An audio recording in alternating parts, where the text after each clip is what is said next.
Ray optics.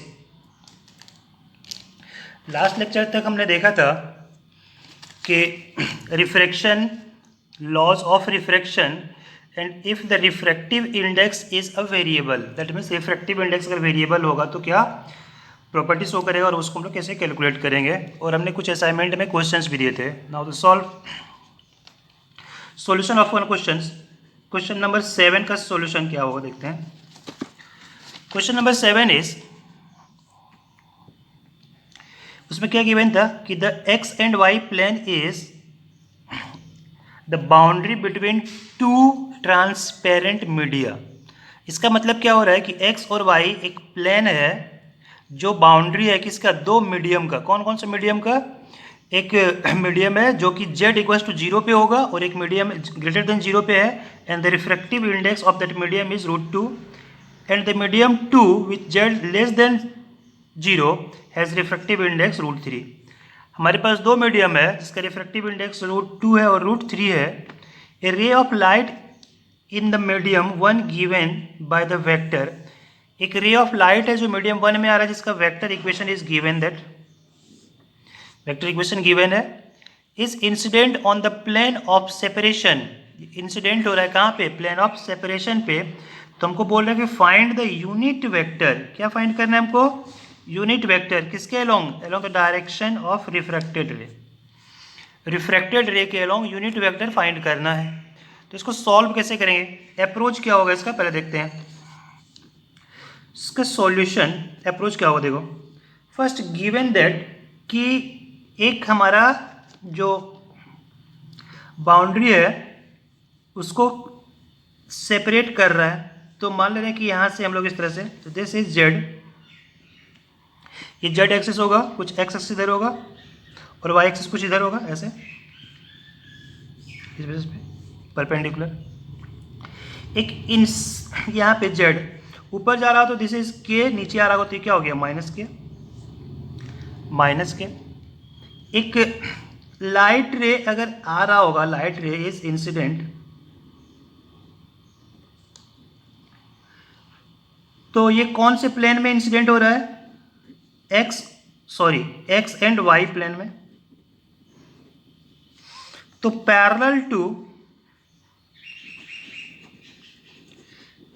To plane अगर बात करेंगे तो ये क्या हो जाएगा? This is X and Y.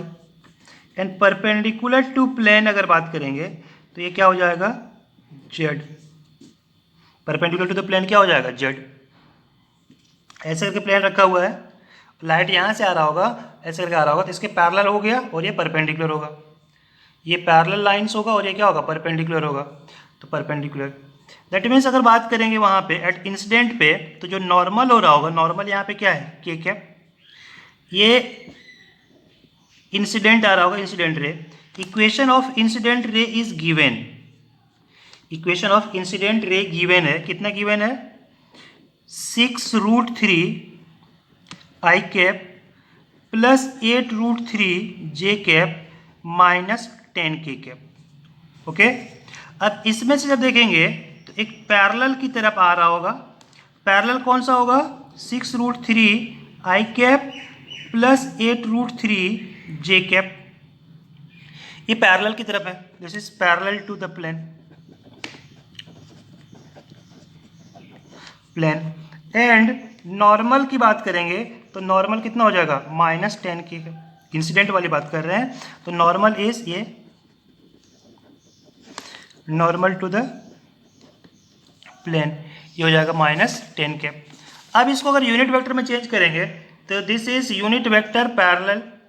Parallel unit vector is equal to 6√3 I cap plus 8√3 J cap divide by √6√3 whole square plus 8√3 whole square. इस वैल्यू को सॉल्व करो, this is getting 0.6 I cap plus 0.8 J cap.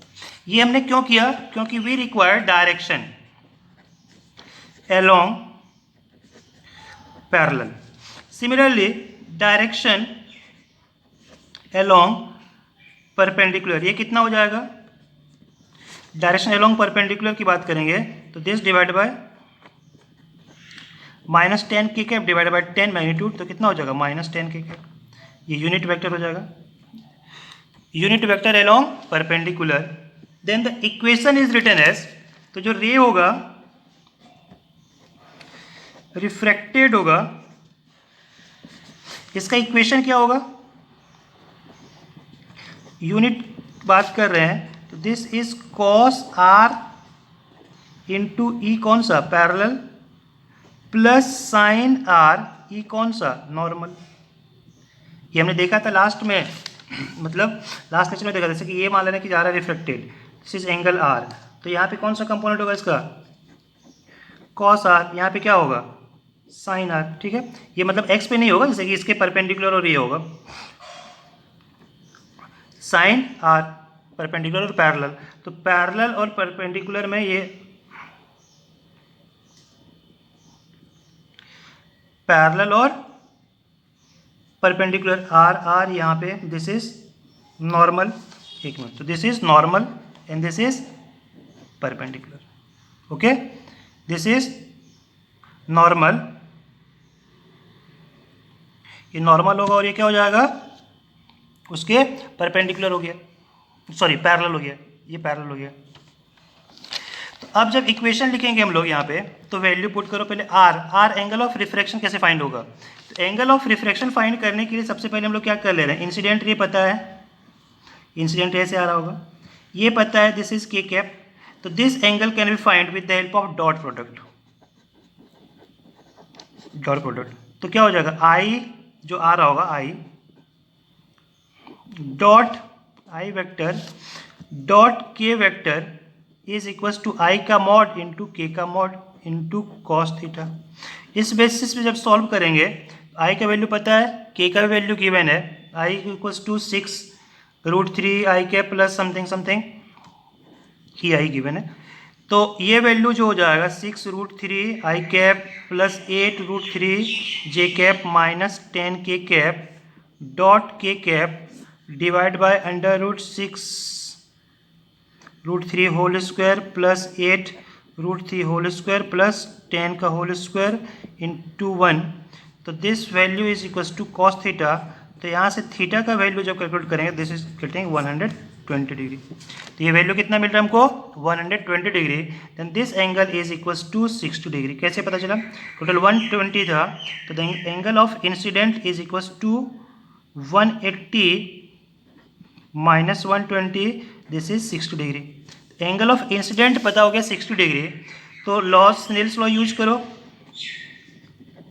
Snell's law, तो on the basis of Snell's law angle of refraction भी find कर सकते हैं, तो क्या हो जाएगा √2 into sine 60 equals to √3 into sine R, इसको सॉल्व करेंगे तो आर इक्वल्स टू 45 डिग्री, और put the value of R here, तो यहाँ से जो वैल्यू हो जाएगा this value is equals to 1/√2 सबसे कॉमन ले रहे हैं, और this value is equals to कितना था 0.6 I cap plus 0.8 J cap minus K cap.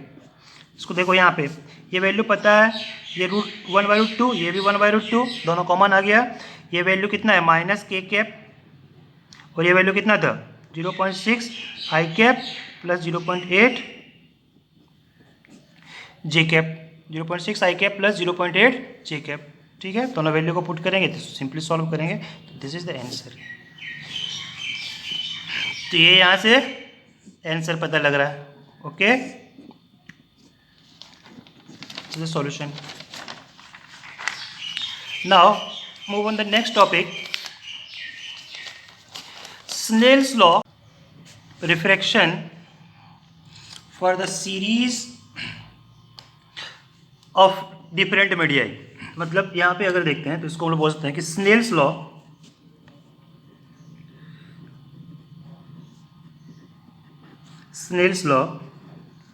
For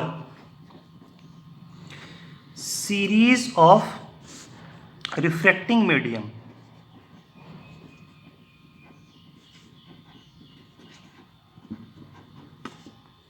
Snell's law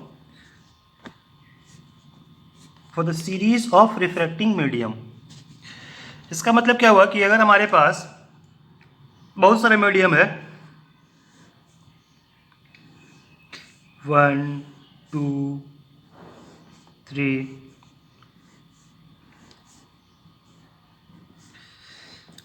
if there are various medium से कि मान लेते हैं कि ये हो गया मीडियम 1, यहाँ पे कोई होगा medium 2 3, this all are different medium, सब अलग अलग है,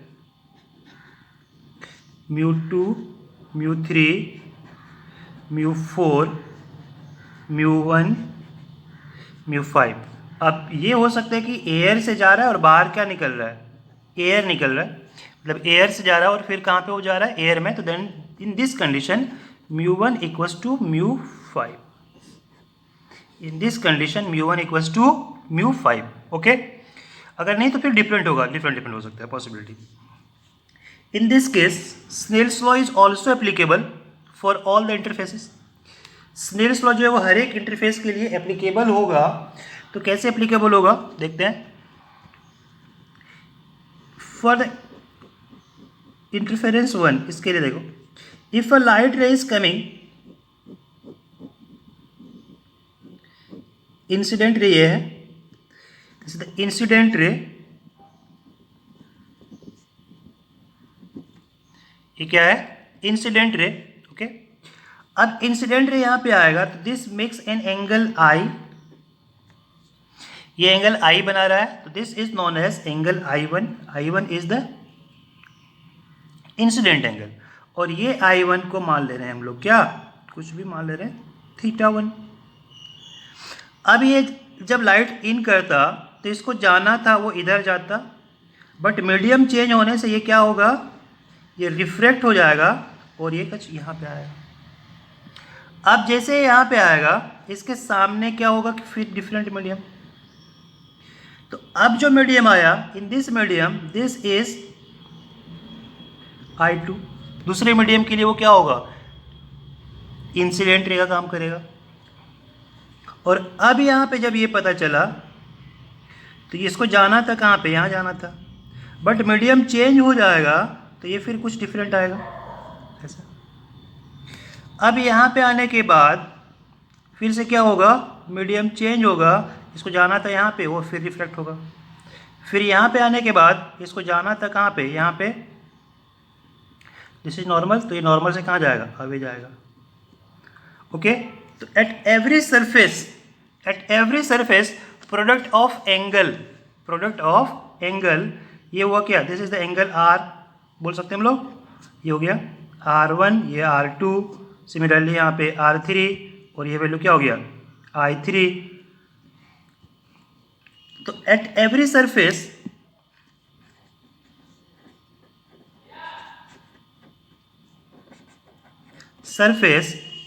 प्रोडक्ट ऑफ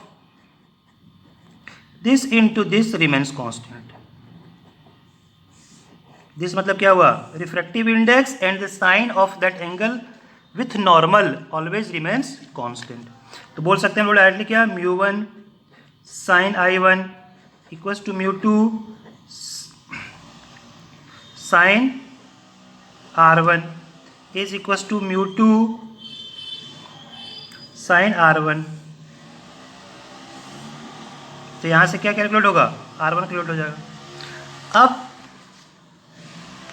यहाँ पे जैसे जाएंगे तो ये वैल्यू क्या हो जाएगा, μ2 sine R2, sorry μ2 sine I2 is equals to μ3 sine R2। फिर जब यहाँ सरफेस पे जाएंगे तो हर एक सरफेस पे इस तरह से एप्लीकेबल होगा। ओके, और ये वैल्यू ज्योमेट्रिकली हम लोग फाइंड कर सकते हैं। If this line is parallel, अगर ये ऐसे से होगा, इसको परपेंडिकुलर ड्रॉ करेंगे सेम पैरेलल, तो R1 और I2 इक्वल है। In this case I2 is equals to R1 और I2 R1 के इक्वल है। तो उस कंडीशन में हम लोग कह सकते हैं कि sine I1 is equals to mu two sine I two equals to mu three sine I three सोन आगे बढ़ते जाएगा, पैरेलल स्लैब हुआ तो ओके। और सोन जब लास्ट में हम लोग पहुंचेंगे तो in last case mu five sine E is known as angle of emergent. If mu one is equals to mu five तो एंगल आई और ई आपस में क्या होगा, इक्वल होगा। Then the angle I and E is equal, और उस condition में क्या होगा, जो रे होगा, रे इज कौन सा ray, in emergent ray. Emergent ray is parallel to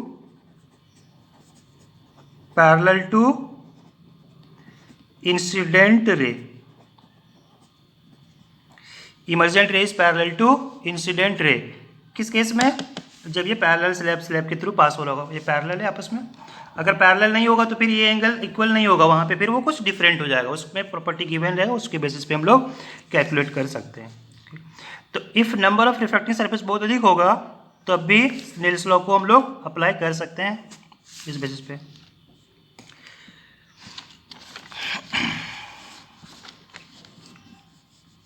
example दिया था उसमें, उसको कर लेना।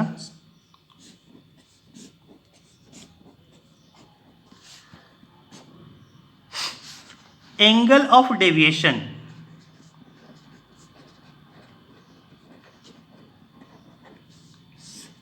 Angle of deviation, angle of deviation क्या था, angle of deviation means angle by which incident ray is bent, angle by which incident ray changes its original path, या फिर बोल सकते हैं कि by which incident ray bends, angle by which incident ray bends, this is known as delta। ठीक है, reflection में हमने देखा था, रिफ्लेक्शन में कितना था, in case of reflection pi minus 2i। अब यहाँ पे देखते हैं इसका वैल्यू कितना होगा, this is angle of deviation,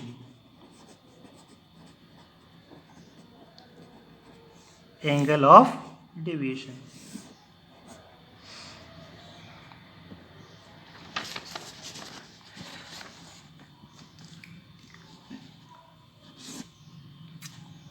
mu one और ये क्या है, mu two. A light rays incident,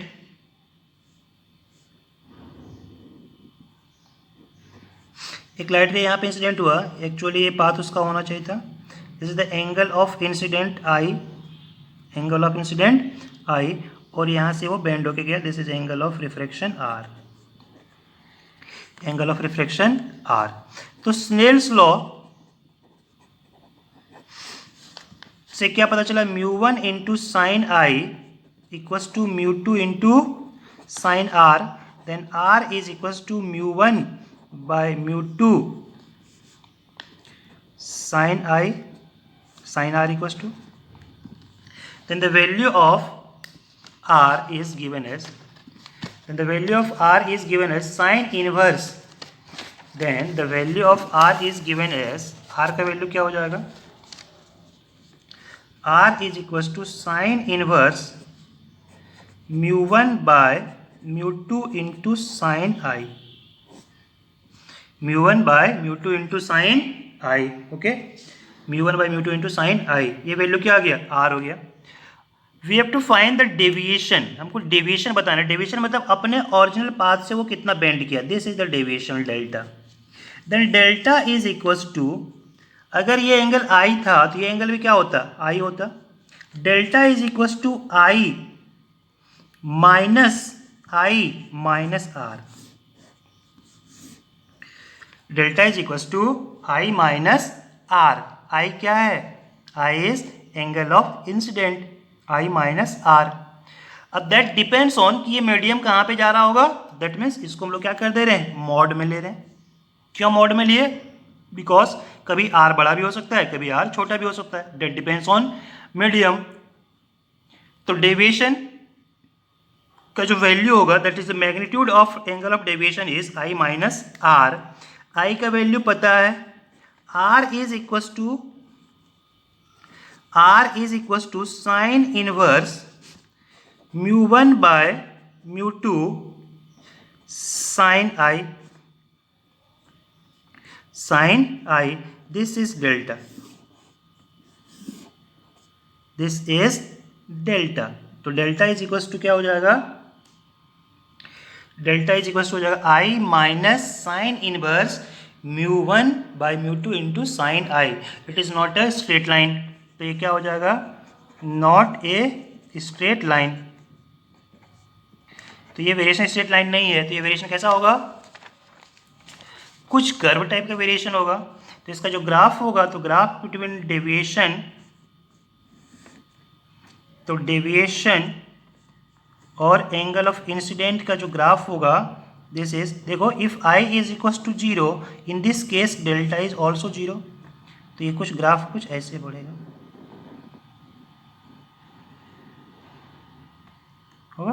this graph is not a straight line, straight line नहीं है, बस एक कर्व होगा, किसी भी कर्व शेप का होगा ग्राफ।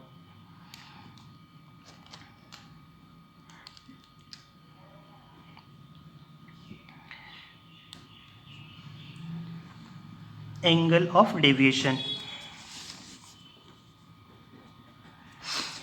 एग्जाम्पल देखो,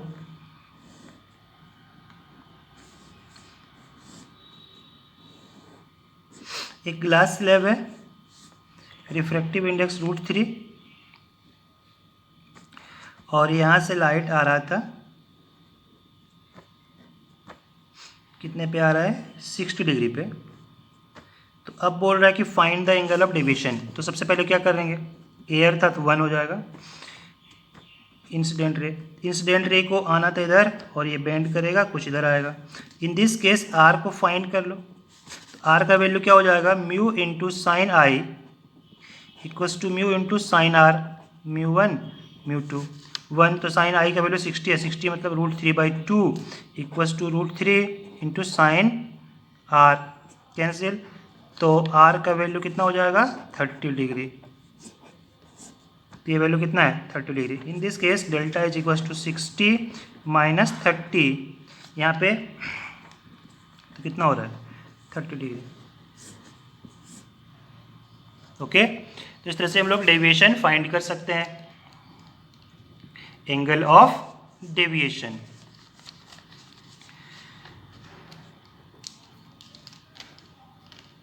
If I is increases, then what happened? तो क्या होगा, अगर I इंक्रीज होगा तो R का वैल्यू भी क्या होगा, इंक्रीज होगा। If I increases, then R also increases, but up to a certain value of R, the light ray is parallel to that surface। इसका मतलब क्या होगा कि R का वैल्यू जब 90 डिग्री हो जाएगा तो लाइट रे पैरेलल हो जाएगा, और उस टाइम पे लाइट का रिफ्रैक्शन नहीं होगा और वो रिफ्लेक्शन शो करने शुरू करेगा। तो उस टर्म से डिफाइन होता है क्रिटिकल एंगल। तो वहाँ से क्या डिफाइन होता है, क्रिटिकल एंगल। तो next topic is critical angle. इसको बोलते हैं आई सी से डिनोट कर दे रहे हैं, I incident, C for critical, I C critical angle. पहले देखो इसको डिफाइन कैसे करेंगे, क्रिटिकल एंगल को डिफाइन कैसे करेंगे।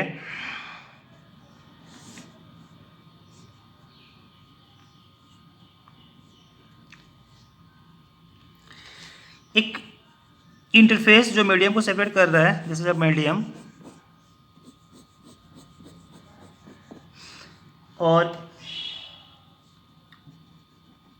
ऊपर जो है वो रेयर मीडियम है, नीचे क्या है, डेंसर मीडियम है। एंड अ लाइट सोर्स जो है वो कहाँ पे रखा हुआ है, is the source of light, source of light. तो इससे लाइट रेज क्या होगा, बाहर जा रहा होगा।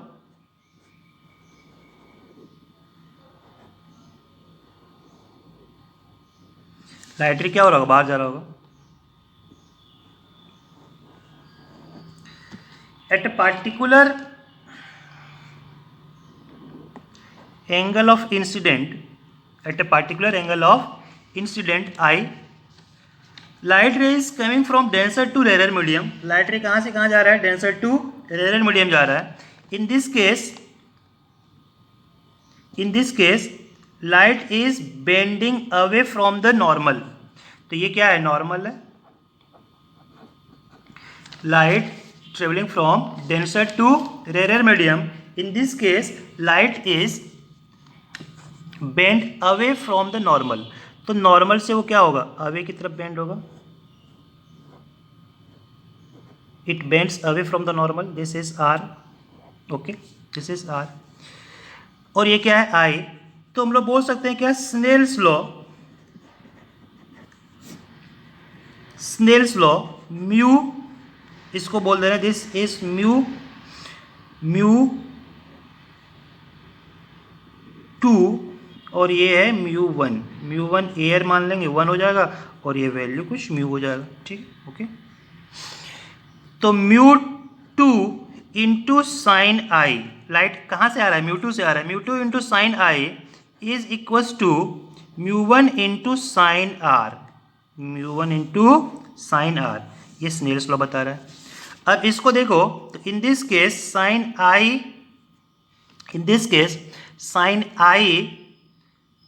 Is equals to mu 1 divide by mu 2 into sine R, mu 1 divide by mu 2 into sine R. That means sine I is directly proportional to sine R. ये कैसे हुआ, ये जो वैल्यू है this is the refractive index का ratio, और refractive index for a given pair of medium remains constant. For a given pair of medium में ये वैल्यू क्या रहेगा, कांस्टेंट रहेगा। That means sine I is directly proportional to sine R, and अगर हम लोग बात करेंगे तो आई को अगर इंक्रीज करेंगे तो आर भी क्या होगा, इंक्रीज होगा। Up to a certain value I को इंक्रीज करेंगे तो आर भी क्या होगा, इंक्रीज होगा। और आर इंक्रीज होते होते आर का जो वैल्यू है वो वैल्यू क्या हो सकता है, maximum. If we are going to increase the value of I, तो यहाँ से जब देखेंगे, यहाँ से लोग जब देख रहे थे, तो that means if I is increases, मतलब क्या हो रहा है, एंगल ऑफ इंसिडेंट इंक्रीज कर रहे हैं, तो आर ऑल्सो इंक्रीजेस। आर जो होगा angle of refraction also increases, ठीक है।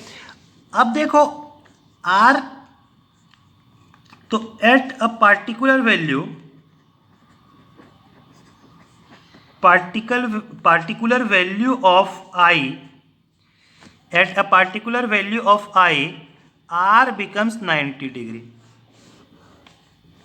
At a particular value of I, R becomes 90 degree। ये कैसे पता चला कि 90 डिग्री होगा, तो रिलेशन में क्या था, sine I is equals to mu 1 divide by mu 2 into sine R. तो this ratio is, if mu 2 is greater than mu 1, if mu 2 is greater than mu 1, तो उस कंडीशन में क्या होगा, साइन आई जो है ये वैल्यू जो होगा वो लेस देन किसके होगा, साइन आर के होगा। क्यों, क्योंकि ये वैल्यू जो है 1 से बड़ा हो गया, डिनोमिनेटर अगर 1 से बड़ा हुआ तो 1 by something is less than 1, तो दैट मीन्स ये बड़ा नंबर होना चाहिए। तो उस कंडीशन में R is always greater than क्या होगा, I, R is always greater than I, मतलब at a particular value of I the angle of refraction becomes 90 degree, then this value of I is known as critical angle. Then that I is called critical angle. I is called critical angle, and this is possible. This is occurs only when light travel from denser medium to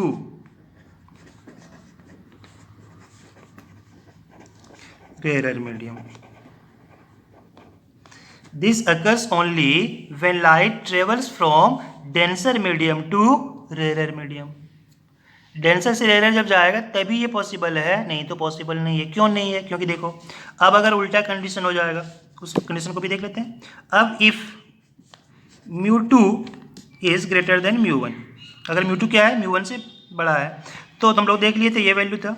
अब second case देखते हैं, if μ2 is less than μ1, तो sine I is equals to क्या हो जाएगा, जो number multiply हो रहा है दैट इज μ1 डिवाइड बाई μ2, ये 1 से बड़ा है, तो उस कंडीशन में sine I is always greater than sine R, that means I is always greater than are.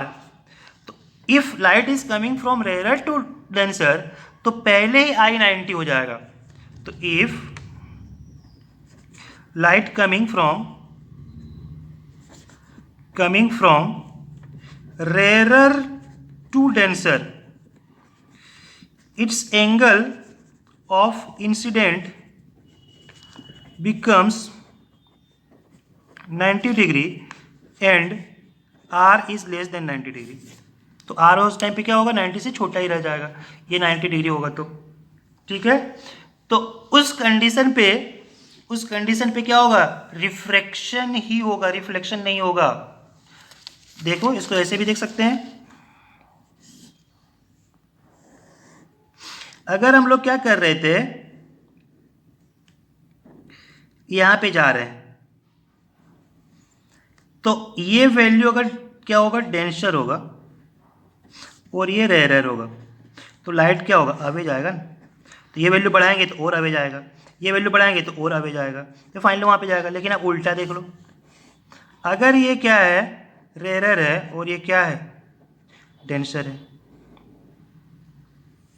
उस कंडीशन में लाइट इधर की तरफ आ रहा होगा, तो हम लोग इसको अगर और क्या करेंगे, और बढ़ाएंगे ये वैल्यू, थोड़ा सा इधर जाएगा, लेकिन इससे तो हमेशा इधर कम ही रहेगा। तो ये पहले 90 पहुंच जाएगा और ये 90 नहीं पहुंचेगा। ओके, तो क्रिटिकल एंगल को डिफाइन कैसे करेंगे,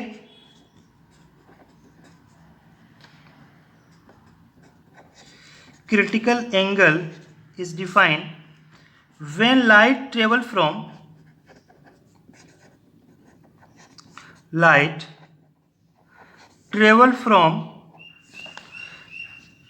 denser medium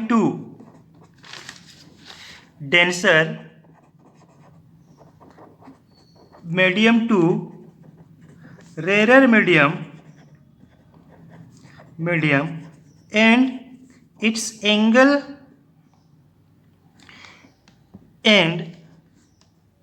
angle of refraction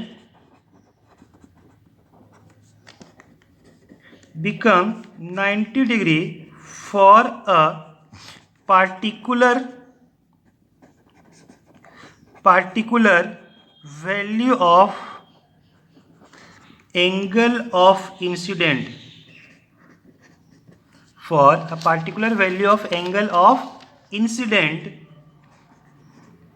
then this angle is known as angle of incident is known as critical angle. This angle of incidence is known as critical angle.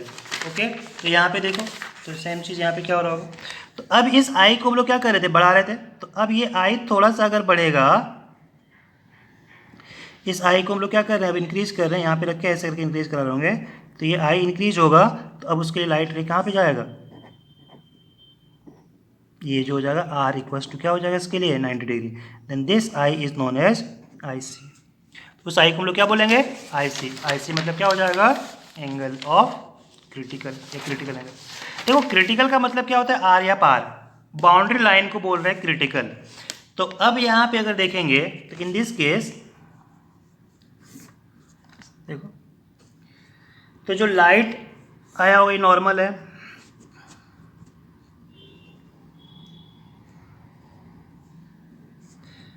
I C is critical. अब ये light यहाँ से क्या हो जाएगा, ऐसे करके पास हो जाएगा, ठीक है। तो critical angle, how to find the value of critical angle, value of critical angle. देखो एक मीडियम है, इसको म्यू 2 बोल दे रहे हैं, और ये क्या है, म्यू 1 है। ये रेयर होगा तभी पॉसिबल है। तो Snell's law is applicable, Snell's law is applicable here. तो स्नेल्स लॉ से क्या बता सकते हैं हम लोग, स्नेल्स लॉ क्या बोल रहा है, mu 2 into sine I C is equals to mu 1 into sine R, and R is equals to 90 degree. R कितना हो जाएगा, 90 डिग्री होगा, तो वैल्यू पुट करो और यहाँ से फाइंड कर लो। Then sine I C is equals to mu 1 divide by mu 2। तो sine I C is equals to 1 divide by mu 2 with respect to 1 ऐसे लिख सकते हैं, म्यू 2 विथ रिस्पेक्ट टू 1। इसको ऊपर से नीचे ले आए तो ये हो जाएगा। तो अगर ये मीडियम एयर था, एयर से कहीं पे आ रहा होगा, तो ये वैल्यू कितना हो जाएगा, 1 by mu. Then I C is equals to sine inverse 1 divide by mu 2 with respect to 1। Mu denser with respect to rarer. देखो साइन इनवर्स के अंदर का वैल्यू हमेशा लेस देन 1 होना चाहिए, दैट मीन्स ये वैल्यू क्या होगा, denser with respect to rarer, तभी ये सेटिस्फाई करेगा, जो सेटिस्फाई भी नहीं करेगा। मैथमेटिकली भी देख सकते हैं यहाँ से हम लोग। तो Snell's law, this angle is known as critical angle,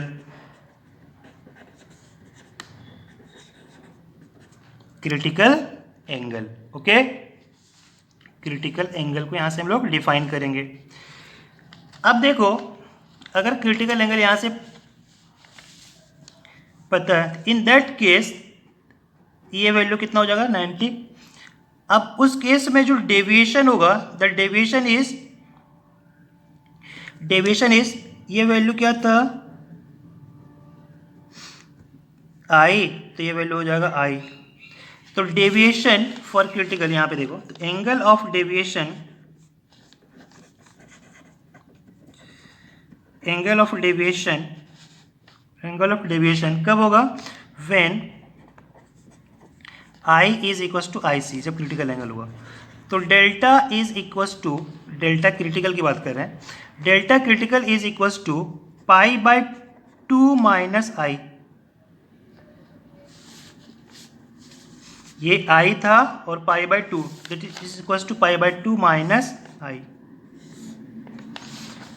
pi by 2 minus I, and after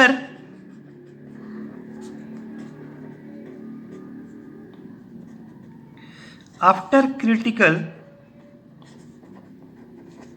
angle, light ray जो होगा वो क्या हो जाएगा, light ray is reflected in the same medium।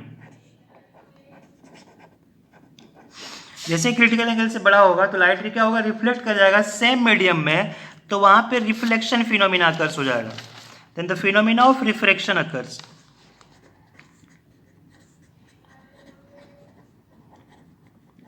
Phenomena of reflection occurs.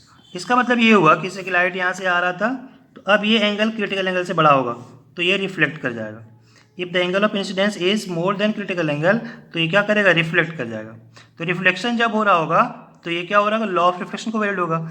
In this case delta कितना था, पाई minus 2i, याद है?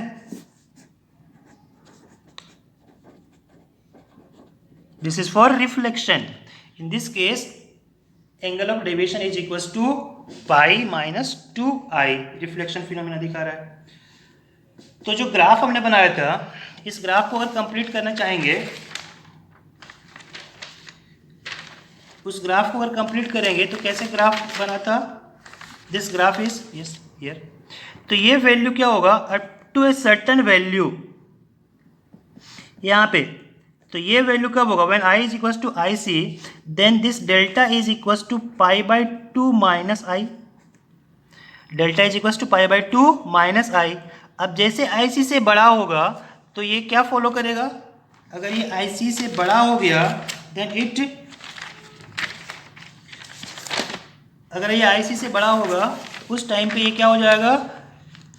पाई माइनस 2i. मतलब ये कैसा है? Straight line. उस टाइम पे वो क्या हो जाएगा? Straight line. Then the graph is straight line. Straight line का ग्राफ क्या होगा? नेगेटिव स्लोप के साथ ऐसे डिक्रीज करेगा. This is the variation of deviation and angle of incident. Critical angle से पीछे की तरफ वो क्या हो रहा होगा? रिफ्रैक्शन फिनोमेना दिखा रहा है, तो ये प्रॉपर्टी होगा. क्रिटिकल एंगल के पास ये हुआ, उसके आगे जो हो जाएगा वो क्या हो जाएगा? Delta is equal to pi minus 2i. This is straight line. और ये क्या होगा? कोई भी कर्व होगा. और ये कौन सा पॉइंट होगा? This is the point eight critical angle. ये कौन से पॉइंट पे होगा? एट क्रिटिकल एंगल वाले पॉइंट पे होगा. ओके, तो ये वेरिएशन हम लोग देख सकते हैं.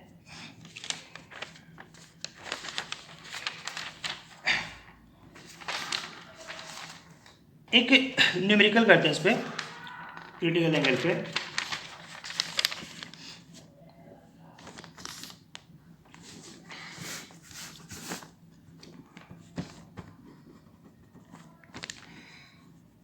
A glass slab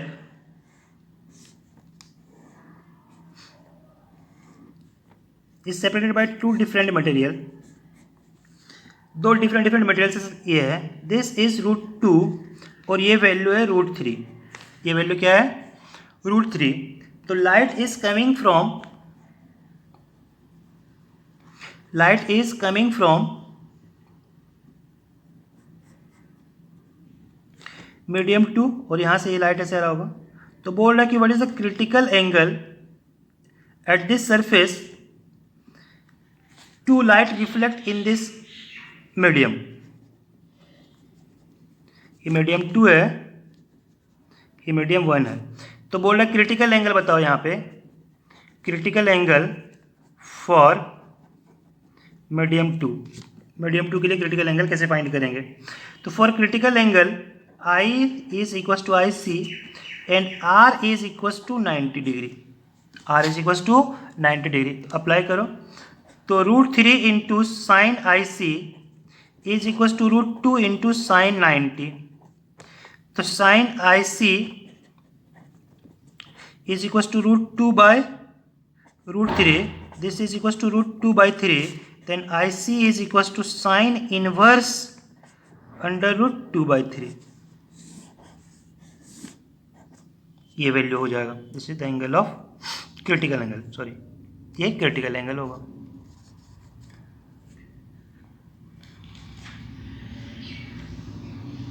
one more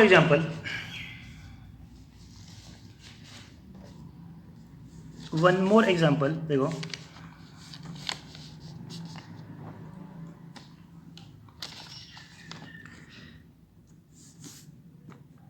find the maximum angle.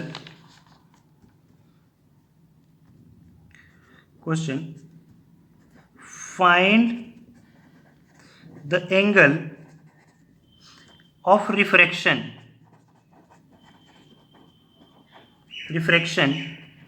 in a medium mu is equals to 2. mu मतलब refractive index 2. if light is incident in vacuum making an angle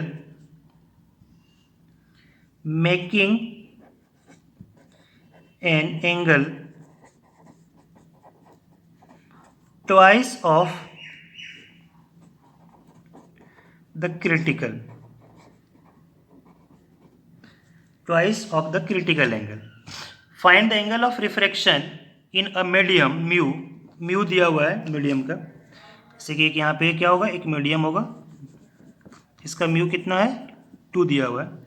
find the angle of refraction in the medium mu if the angle of incident in vacuum, मतलब यहाँ पे एक vacuum होगा, इसका angle of incident कुछ दिया हुआ है, this is angle of incidence, और this is equal to 2 times I C. तो first we have to find the value of I C. कैसे फाइंड करेंगे, हमने देखा था sine I C is equal to 1 divide by mu, अभी vacuum है तो 1 ले रहे हैं, तो आई सी का वैल्यू हो जाएगा क्या, sine inverse 1/2, this is equal to 30 degree. Then angle of incidence is equal to 60 degree. Angle of incidence क्या हुआ 60 degree. Apply the Snell's law directly apply कर दो, तो यहाँ पे सरफेस पे तो क्या हो जाएगा 1 into sine 60 degree is equal to कितना था 2 इंटू साइन आर. हमको क्या फाइंड करना है, sine R is equal to √3 divide by 4, R equal to sine inverse √3/4, sine inverse √3/4. ठीक है, इस तरह का वैल्यू वो गिवन रहेगा, इसी में आंसर रहेगा, या फिर ऑप्शन में दे देगा कि साइन का वैल्यू कितना होगा, उसके बेसिस पे हम लोग क्या कर सकते हैं, कैलकुलेट कर सकते हैं. यहाँ पे one more example,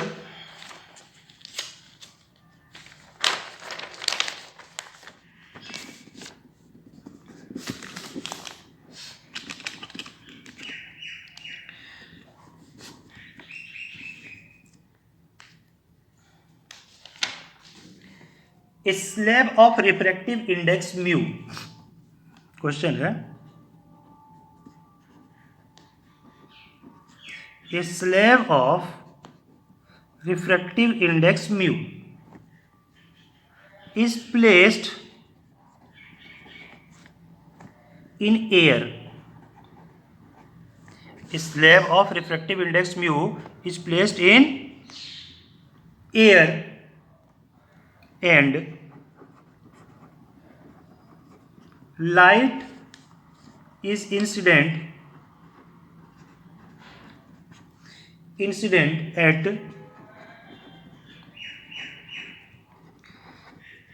maximum angle of incidence is theta naught from vertical. Find the minimum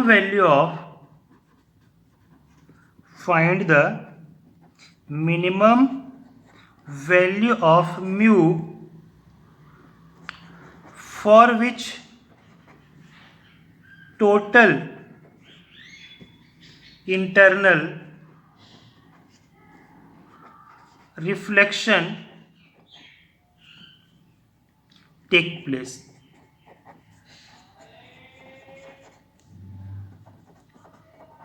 At the vertical surface.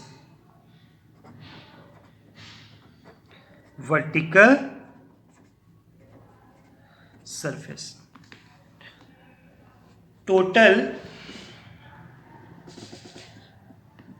internal reflection take place at the vertical surface. अब यहाँ पे देखते हैं इस टोटल इंटरनल रिफ्लेक्शन का मतलब क्या होगा. टोटल इंटरनल रिफ्लेक्शन का मतलब हो रहा है कि लाइट रे जो है वो क्या होगा, उसी मीडियम में रिटर्न हो जाएगा, रिफ्लेक्शन हो जाएगा. ओके, रिफ्लेक्शन हो जाएगा. तो इस कंडीशन को देखते हैं. डायग्राम इज गिवन दैट एक स्लैब है, यहाँ से लाइट रे आ रहा होगा, एंगल कितना दिया हुआ है थीटा नॉट, इसका वैल्यू कितना है, रिफ्रैक्टिव इंडेक्स इज म्यू. अब जब लाइट यहाँ पे आ रहा होगा तो एक मीडियम से दूसरे मीडियम में आया, इसको इधर जाना था, यहाँ से आया होगा, इसका इक्कीस मीडियम पे. अब बोल रहा है कि यहाँ पे ये क्या कर रहा है, रिफ्लेक्शन शो कर रहा है. तो रिफ्लेक्शन शो कर रहा होगा मतलब इसी मीडियम में रिटर्न आ जा रहा होगा, इसी मीडियम में वो क्या हो रहा होगा, रिटर्न हो गया, रिफ्लेक्शन शो कर रहा है. तो चलो ठीक है, इस एंगल को मान लेते हैं, this is an unknown angle, this angle is alpha.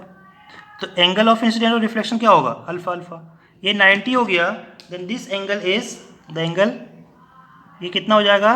90 minus alpha होगा। ज्योमेट्रिकल है और कुछ है नहीं। आई से आया, यहाँ से कुछ होगा, रिफ्रैक्शन कर रहा होगा, this value is angle of refraction. और ये आएगा यहाँ से सेम मीडियम में और रिफ्लेक्ट कर जाएगा। रिफ्लेक्ट करने का मतलब क्या हुआ? इन दिस केस यहाँ पे total internal reflection eight surface 2, इसको 2 सरफेस दे रहे हैं, ये 1 दे रहे हैं, at surface 2, that means I C जो होगा और अल्फा होगा, अल्फा इज ग्रेटर देन क्या होना चाहिए? आई सी होना चाहिए। And I C is critical angle sine inverse 1 divide by mu, क्योंकि कहाँ से आ रहा है वो? Coming from vacuum. Sine inverse 1 by mu I C. Critical angle I C is equals to sine inverse 1 by mu. That means हम लोग लिख सकते हैं क्या यहाँ पे? Sine I C is equals to 1 by mu. Okay, और alpha और I C, alpha is greater than sine I C, तो alpha is greater than sine I C. In this case sine alpha is greater than 1 by mu. Sine alpha is greater than 1 by mu, ये तुम लोग apply कर ही सकते हैं। And surface 1 पे हम लोग बात करेंगे। सरफेस 1 पे स्नेल्स लॉ,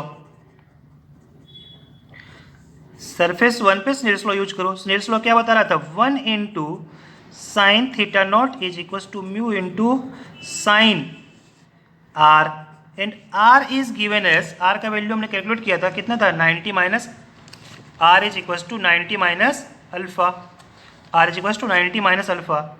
तो अब यहाँ पे वैल्यू लिखो, तो sine theta naught is equal to mu 90 minus alpha, this is cos alpha. 90 minus alpha कितना हो जाएगा? Cos alpha. ओके, तो sine alpha is equal to, sine alpha यहाँ पे इक्वलिटी साइन लेते हैं, sine alpha is equal to 1 by mu. Then cos alpha का value कितना हो जाएगा? 1 माइनस साइन स्क्वायर अल्फा का अंडर रूट। तो cos alpha is equal to sine alpha is equal to mu. तो कॉस अल्फा का वैल्यू क्या हो जाएगा? 1 माइनस साइन स्क्वायर अल्फा। तो ये वैल्यू पुट करते हैं,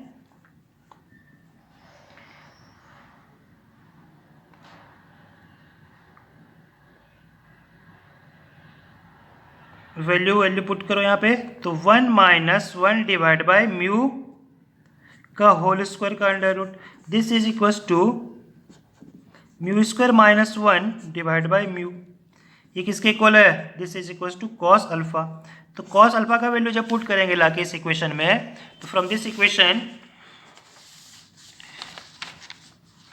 equation will get the value, क्या वैल्यू मिलेगा हमको?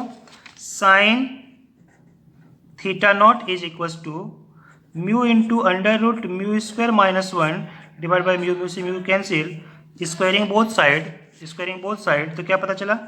Sign square theta plus 1 is equals to mu square, that is mu is equals to under root 1 plus sine square theta. इस condition में क्या हो रहा होगा? इन दिस कंडीशन लाइट रे जो है वो यहाँ से आ रहा होगा इस एंगल पे कैसे भी, और यहाँ से फिर इसी में रिटर्न हो जा रहा होगा। इस बॉक्स में लाइट रे रहेगा। ओके, तो यहाँ से वो लाइट रे बाहर नहीं जा रहा होगा। This is the condition for total internal reflection. Okay, critical angle. अब क्या होगा कि if the light ray incident जो हो रहा था, इसमें क्या हुआ कि एंगल ऑफ इंसिडेंट के साथ कुछ छेड़खानी होने लगा।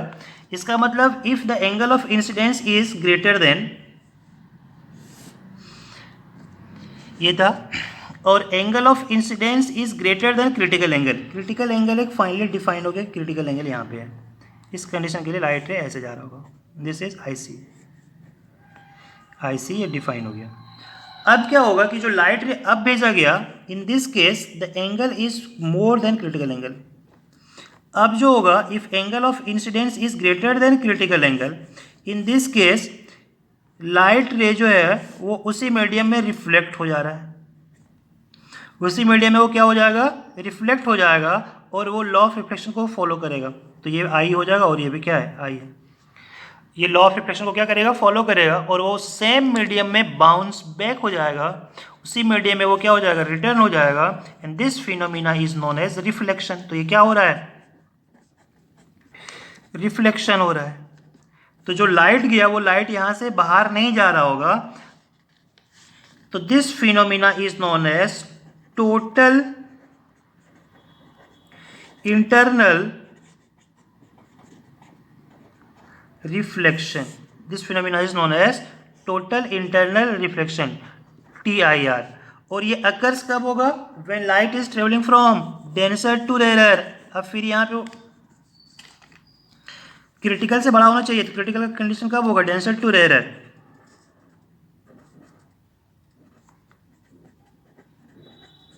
Denser to rare. ओके, तो टोटल इंटरनल रिफ्लेक्शन ये डिफाइन कब होगा, ये डिफाइन कैसे होगा, when light travel from denser to rare medium and its angle, कौन सा एंगल, of incidence, and its angle of incidence is more than, angle of incident is more than critical angle, then it bounce back in the same medium. This phenomena is known as total internal reflection. बोल सकते हैं क्या, when light travel from denser medium to rarer medium, when light travel from denser to rarer medium and its angle of incident is more than its critical angle, angle of incidence is more than critical angle, then the light reflect in the same medium. This phenomena is known as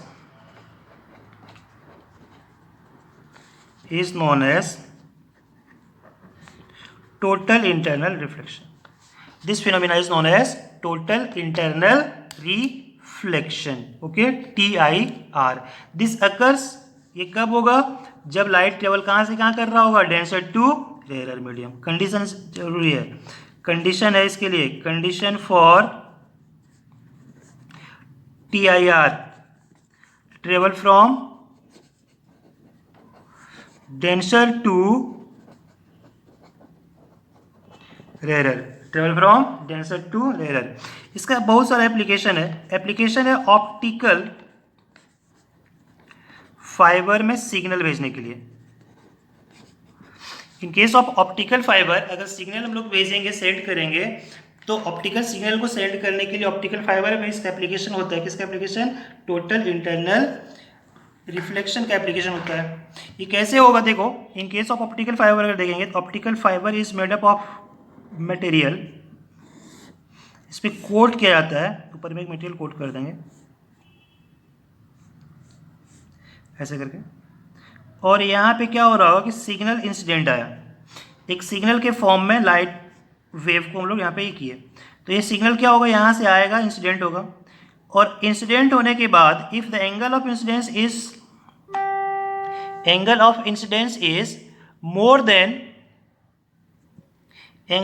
is more than critical angle, तो ये क्या करेगा, light रे इसी में क्या करते जाएगा, रिफ्लेक्ट होते हुए जाएगा इस तरह से, और वो कंटिन्यूसली आगे की तरफ बढ़ते जाएगा। ओके, तो this phenomena is known as TIR। तो यहाँ से देखो, इस पे क्या होगा, वो आगे की तरफ जाएगा। This is the use, optical fibre में इसका यूज हो रहा है। क्लास 10th में आई थिंक पढ़े होगे, मिराज फॉर्मेशन।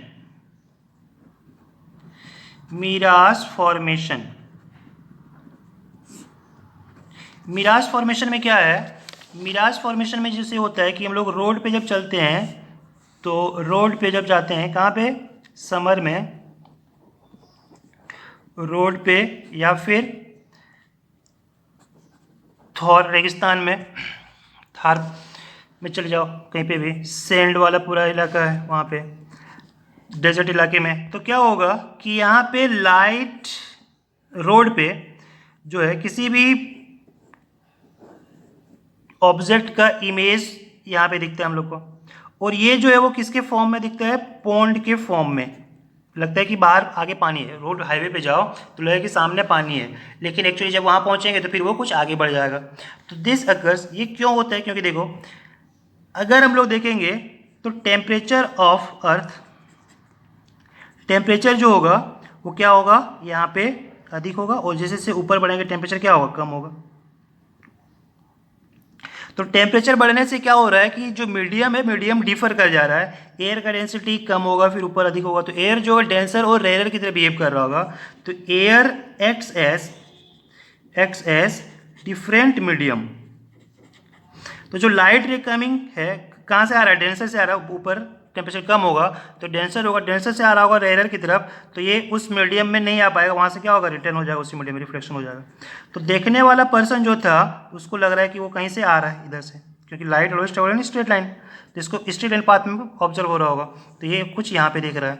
तो यहाँ पे जब ऑब्जर्व होगा तो यहाँ पे इमेज कंप्लीट नहीं दिख पाएगा, तो वो क्या दिख रहा है, बस एक वहाँ पे लग रहा है कि सोर्स है कोई सोर्स, तो वो सोर्स फॉर्म होता है किसके फॉर्म में दिखता है हम लोग को, वाटर के फॉर्म में दिखता है। क्लास 10th में आई थिंक ये बड़े हो गए। ओके, एप्लीकेशन लूमिंग, लूमिंग कहाँ पे होता है, सीप को लेके जाते हैं कहाँ पे, समुद्र में चले गए, सी में चले गए, तो सीप दूर चले जाता है लेकिन फिर भी दिखता है, क्यों, क्योंकि वहाँ से जो लाइट आ रहा होगा वो डेंसर से रेयर आ रहा होगा, अर्थ पे हम लोग हैं और सी के पास टेम्परेचर क्या था, वहाँ पे कम था, तो वो डेंसर की तरह बिहेव कर रहा था, और इधर क्या था, रेयर की तरह बिहेव कर रहा है, तो वहाँ पे भी लूमिंग भी होता है। This is known as total internal reflection. Okay, इस पे बेस्ड हम लोग और कुछ सारा क्वेश्चन करेंगे।